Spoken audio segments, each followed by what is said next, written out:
Pagkaon. Thank you Lord. Mao kini ang mga pulong nga atong madungog gikan sa baba sa mga residente sa Barangay Pichon sa Caraga, Davao Oriental, samtang ilang gihangad ang Black Hawk nga helicopter sa Philippine Air Force nga nagdala sa unang pugna sa pagkaon alang sa mga residente. Makita sa hulagway sa katauhan ang kahinam nga miabot na ang ilang gihulat nga ayuda gikan sa gobyerno. Gibaliwala sa mga residente nga halos mapalid na sila sa kakusog sa hangin sa pagtugpa sa helicopter tungod kay ang ilang gilantaw ang pagkaon nga dala niini. Personal nga may bisita si Davao Oriental Governor Nenyo Sutiruoy sa mga residente sa Barangay Pichon nga dunay 1,543 ka pamilya. Kauban sa gobernador ang mga opisyal sa 66 Infantry Battalion nga si 2nd Lieutenant Lester Jan Belyong, Detachment Commander Sergeant Roselito Cabuñas, RPSB team sa Davao Oriental, Police Officer Harold Ulang, kuyog si Office of Civil Defense Regional Director Ednar Dayang Hirang ug mga representante sa Department of Social Welfare and Development ug mga opisyales sa 701st Brigade nga gipanguluhan ni Colonel De Los Reyes. Nag-apod-apod si Governor Uy og hinabang. Misaad kini nga paningkamutan sa probinsyal nga panggamhanan nga madali pag-ayo ang karsada aron makasubidan ng mga tao nga nagpabilin paghihapon didto sa sentro sa Caraga. Nakadawat og relief goods ang mga residente gikan sa poblasyon: Sitio Mansanitas, Sitio Lanangan, Sitio Napo, Sitio Magubahay, Sitio Kabayugan, Sitio Tubilan ug Sitio Kapaypayan, tanan sa Barangay Pichon. Sumala ni Christine Banugan, ang tribal chieftain sa Kadti 101 sa Caraga. Maabdan pa og inero ang pag-ayo sa dalan paingon sa ilang lugar kay bisan ang kabayo maglisod og agi sa dalan. Naputol ang tulay, nabuak ang semento sa kalsada ug midahili sa pangpang ang mga yuta. Hinungdan nga dili maagian ang kalsada sa bakilid. Dili lang kana ang problema. Ang mga busay ug punduhanan sa tubig giguba usab sa tubig baha ug ang pipila ka mga residente naglisod sa ilang supply sa tubig.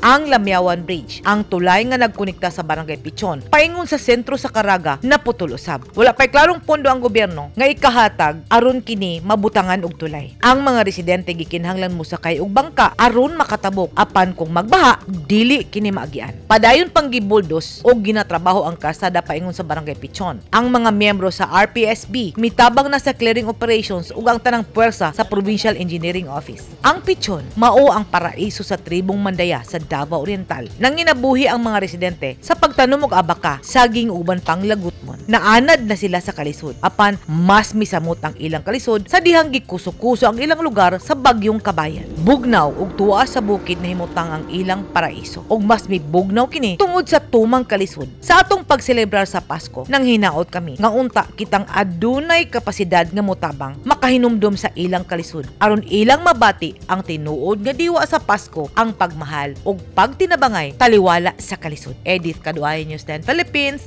Stay safe!